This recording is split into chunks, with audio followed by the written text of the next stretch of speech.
I'm going to expose the truth about moving to Davenport, Iowa, and no, it is not for everyone. Back when I was an engineer at Arconic, I saw many an intern come and go to the facility, and the number one reason they said they didn't want to stay because they were bored. And I hear this a lot as far as people saying that they're just bored around here, there's nothing to do. Well, I happen to disagree with them, but it is all a matter of your perspective. Now, I came from a small town of about 1,500 people, and there really wasn't a lot to do. And when I come to a city of Davenport, which is around 100,000, it seems like there is never-ending stuff to do. But if you're coming from a larger city, say like Chicago, LA, San Diego, it may seem like there is nothing to do because we just don't have as much as some of those larger cities. But again, what I like about Davenport is that it feels like a small town,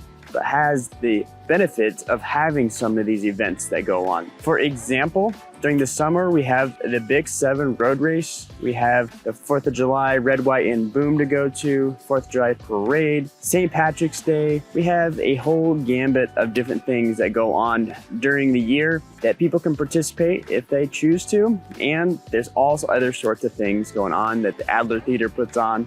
Maybe go to the Figge Art Museum, maybe go to the Putney Museum. So if you're looking for it, you usually can find something to do. And if it's boring, it may be on you, not so much the city. The number 2 reason that I hear people don't like moving to Davenport, and you gotta know before you move here, is that we do get cold weather. Yes, it's absolutely true. We're in the Midwest. We're gonna get winters, we're gonna get cold temperatures, we're gonna get snow. We're gonna get it all when it comes to those cold temperatures. And it does kind of suck if you're not knowing what to do. You know, it stops maybe outdoor workouts, which I like to do. Maybe it stops outdoor gardening, which I also love to do, but it's just not something that can happen during the winter because it's too dang cold out to do any of those types of activities. So what should you do if you're making a consideration of moving to Davenport? Well, just know that your options outside are going to be limited, but there are options of inside activities as well. You know, go to the ice skating rinks that's actually an outside event that Bettendorf holds every now and then. You can go to nonprofit events, charity events. They have all sorts of different things going on during the winter, and it doesn't have to be boring like a lot of people think it may be. And then as far as the actual weather itself, make sure you're getting a bunch of clothes put together that are warmer than you may think, especially if you're coming from a climate that is a little bit on the warmer side, because I've had many of people move to Davenport expecting it to be cold, but it was colder than they may have thought. So they ended up having to upgrade their outerwear and coats and all of that. So just be prepared that it does get pretty dang cold here, and we do get quite a bit of snow. Now, I've lived in Davenport for about 7 years now, and because of that, I've learned a lot about what it's like to live here. And people love hearing my perspective, and that's why they reach out. They give me a call, they give me a text. My number is popping up down below, so if that's somebody like you and you want to know more specifics, well, hit me up. I'm a licensed realtor here, so I will help you out. Now, if you're somebody that only likes shopping big box stores, Davenport is probably not the place that you want to be because there is a heavy influence on small mom and pop shops. And a lot of the community really loves to support them. So, for example, we have one of the best farmers markets in the nation. In fact, it was voted #1 not too long ago on a website, so we got that going for us. But if you go down there, there's all sorts of different shops. We got obviously fruits, vegetables, you know, the crafts, but we also got unique things like mushrooms. No, not those kind of mushrooms.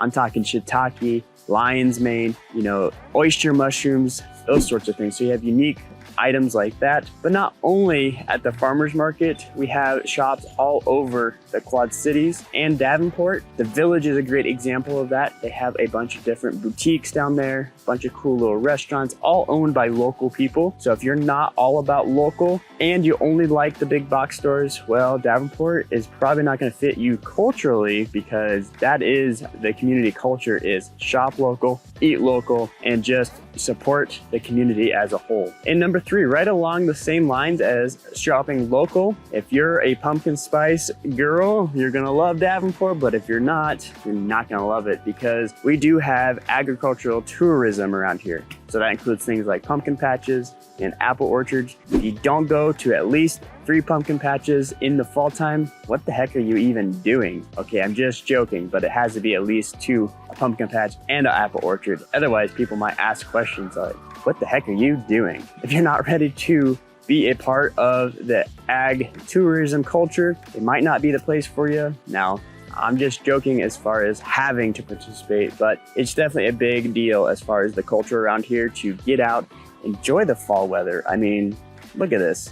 And go out and check out a apple orchard or a pumpkin patch and just be a part of the community as a whole. Now, if you're somebody that is a fan of master plan communities, well, Davenport is a little bit lacking in that area. Yes, we do have HOAs, but they're not super common, especially if you're coming from a place like, say, Texas or California, where basically every neighborhood is a master plan, HOA controlled neighborhood. It's just gonna be a little bit different. That isn't to say that we don't have new developments going on. We have plenty of new developments, but just culturally, we don't have a lot of HOAs around here. It's just not something that a lot of us find as value. And if you like the cookie cutter houses, you like the HOAs, it may not be for you. In fact, Davenport's neighborhoods are all very unique. You have McClellan Heights, which is the old historical homes. We have where I'm at now, Vanderveer, again, historical homes. But you keep moving north, you go through the decades, you go through the 60s, you go through the 70s, and you go up until now, which is the most northern part of Davenport, where the new homes are being built. But again,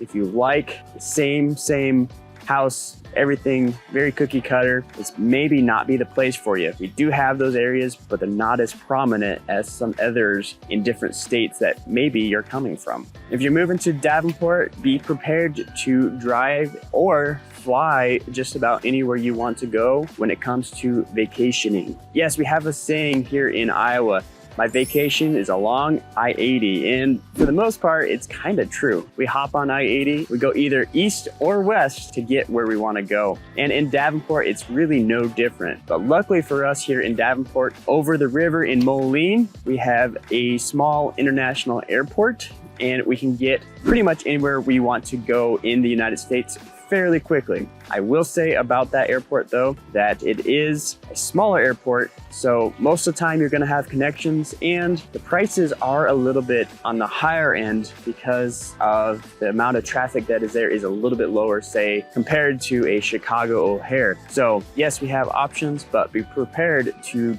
have that travel time if you want to go anywhere in the United States to do a vacation somewhere other than right here locally. And right along those same lines, if you're moving to Davenport and you don't have a car or you don't want to own a car, you're gonna have a little bit of struggle getting around the city. Yes, we have public transportation here, but it is a little bit lacking. We have the Metrolink, which is the bus system around here. We have Uber, we have Lyft, but again, they don't get you everywhere. And if you're using Uber or Lyft, you're gonna be paying probably quite a bit to get around the city. So if you're moving to Davenport, you almost have to have a car in order to get around freely around the city. So be prepared for that. And if you don't, maybe think about a different city, because it is gonna be a little bit of a challenge. So just keep that in mind. Now, if you're moving to Davenport and you want to know what those neighborhoods look like and what fits your lifestyle, hit me up. My number is popping down below. But if you want to know what the city looks like without actually contacting me, well, check out this vlog right here of Davenport, where I go through some of those neighborhoods to show you exactly what they look like.